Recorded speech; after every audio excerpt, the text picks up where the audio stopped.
اگر کوئی شخص ان سوروں کی تلاوت روز کر کے سوئے تو اس کی زندگی میں جو نورانیت پیدا ہوتی ہے، جو بلندی پیدا ہوتی ہے، جو عظمت پیدا ہوتی ہے، اس کا اندازہ لفظوں میں نہیں کیا جا سکتا۔ اللہ کی مدد، اللہ کی طرف سے نہیں، اللہ کی مدد، دونوں میں بہت فرق ہے۔ اور مدد ایسی نہیں، اللہ کی جب مدد آتی ہے تو معمولی مدد نہیں ہوتی، اللہ کی جب مدد آتی ہے تو وہ ہمیشہ غیر معمولی ہوتی ہے۔ بسم اللہ الرحمن الرحیم۔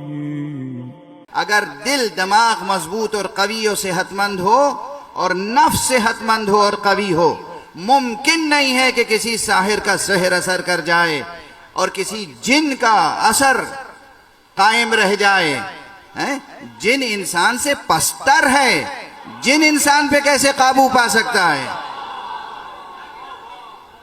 اللہ نے آدم کے سامنے سجدہ کرنے کا حکم دیا تھا نا، جن کو بھی،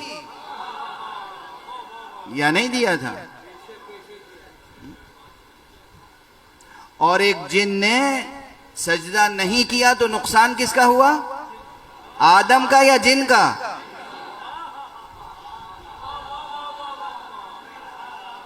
ایک صلوات پڑھیے محمد والا۔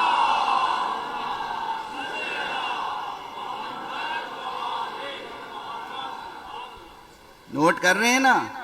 آج کی اس مجلس کے بعد، اس پربرکت ذکر محمد و آل محمد کے بعد یہ شکایت نہ کیجئے گا کہ سحر ہے، جادو ہے، جن ہے، یہ سب وہم کی باتیں ہیں، ٹھیک ہے نا؟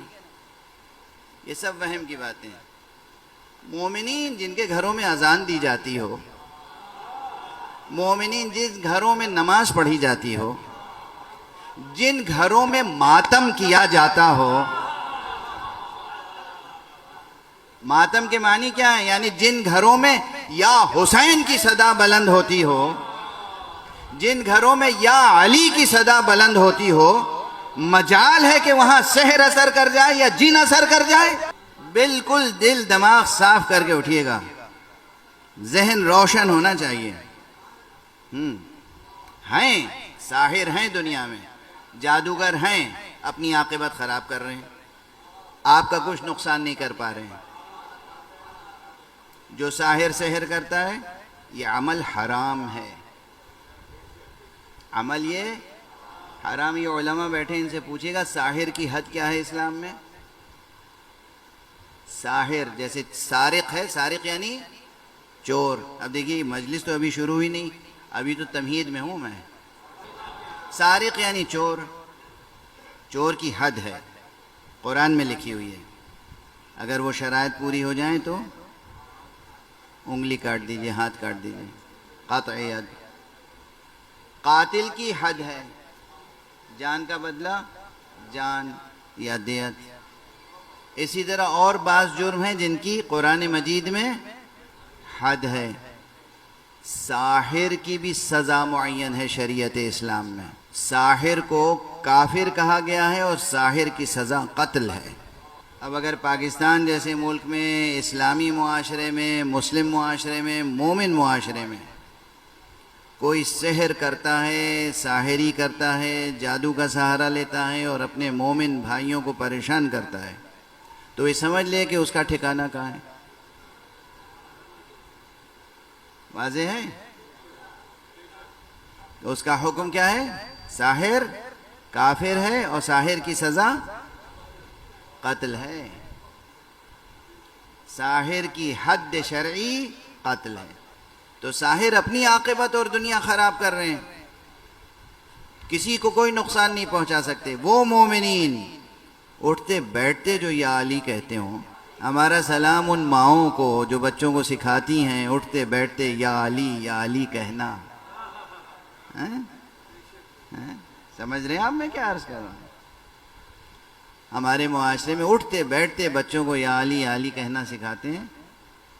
اور مجھے اپنے ایک دوست کا یہ جملہ، ایک عزیز کا یہ جملہ پسند آتا ہے، جو عرض کر چکا ہوں پہلے بھی ممبر سے، آج بھی عرض کر رہا ہوں۔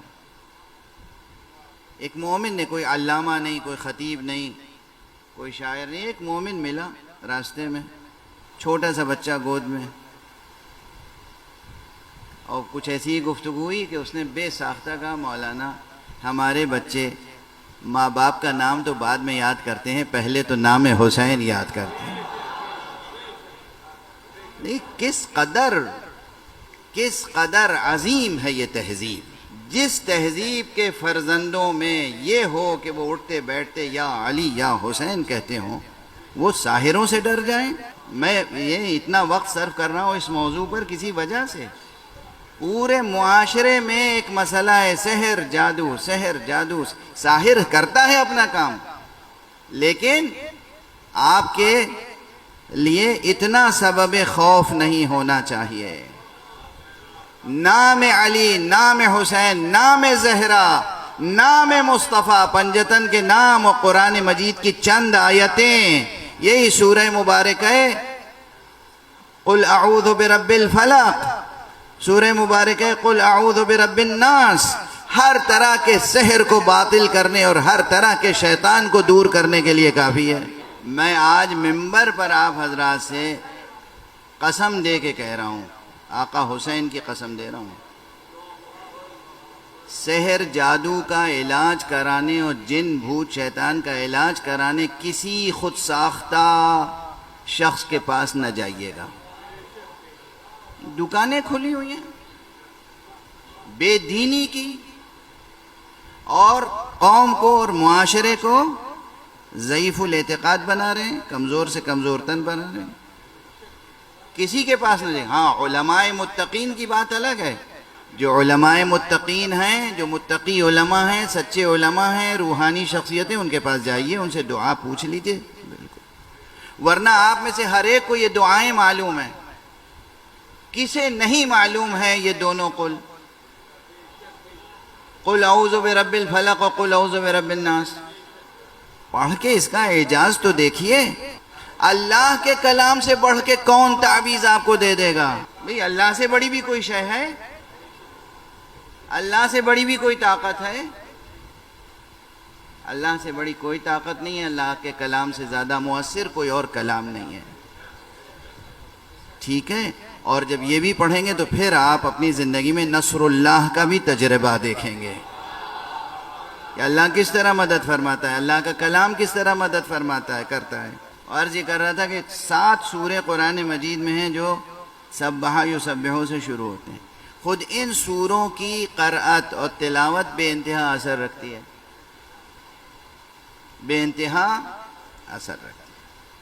7 سورے پڑھنا مشکل ہے، روزانہ نہیں پڑھ سکتے لوگ، چونکہ خود سورہ بنی اسرائیل بہت طویل سورہ ہے۔ تو بہت سی روایتوں میں کہ 6 سورے جو باقی ہیں وہ روزانہ پڑھ لیا کریں۔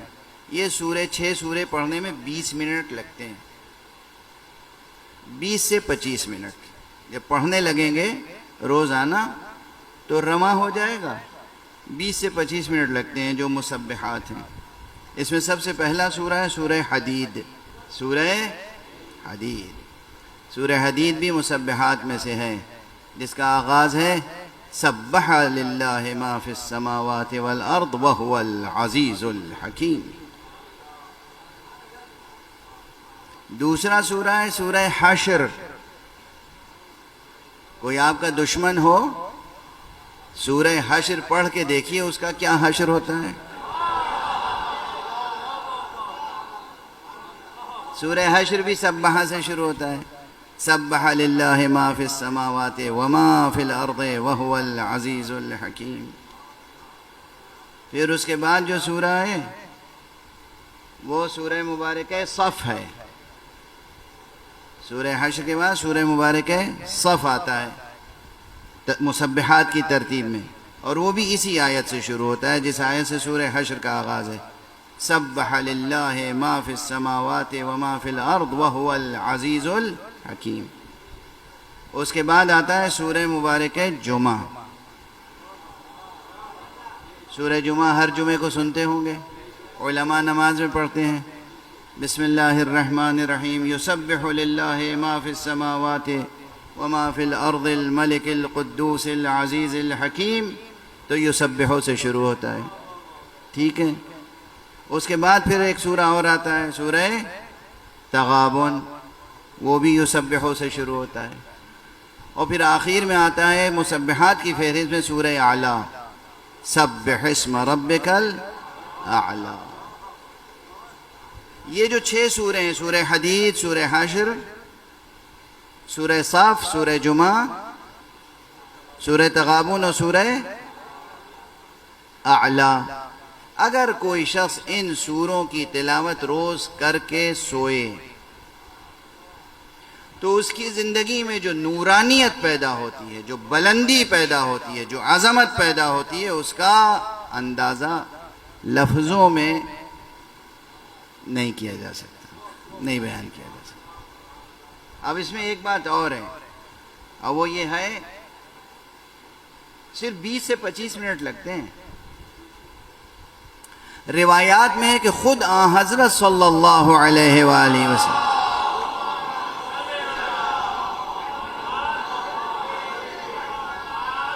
سرکار رسالت مآب محمد مصطفیٰ امام المرسلین خاتم النبیین رحمت للعالمین خلاصہ کائنات سبب خلقت کائنات لولاک لما خلقت الافلاک کے مخاطب، وہ خود روزانہ یہ سورے پڑھ کر سوتے تھے۔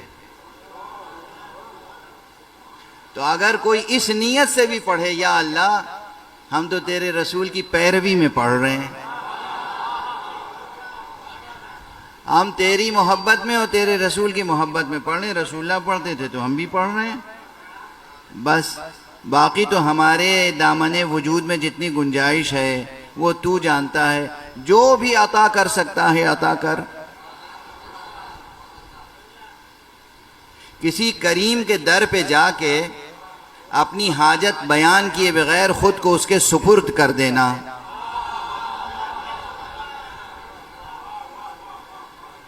یہ کیفیت ہی کچھ اور ہوتی ہے۔ ہم لوگ کیا کرتے ہیں مقام دعا میں؟ ایک اور صلوات پڑھ دیجئے محمد وآلہ۔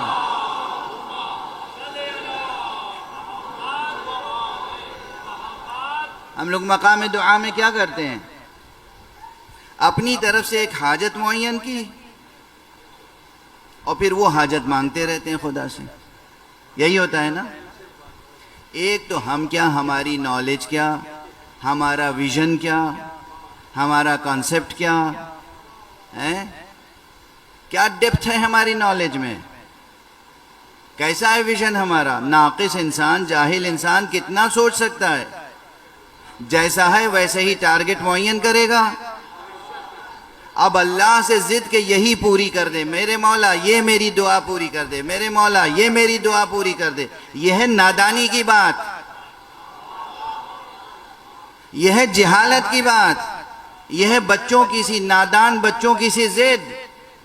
ہونا یہ چاہیے کہ پروردگار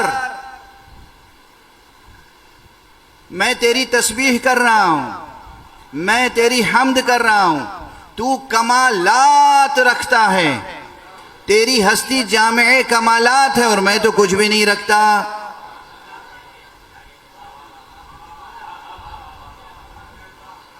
اگر صرف اتنا کہہ کے بھی کوئی خاموش ہو جائے نا تو وہ صاحب کمالات اس کو خالی ہاتھ تو واپس نہیں کرے گا،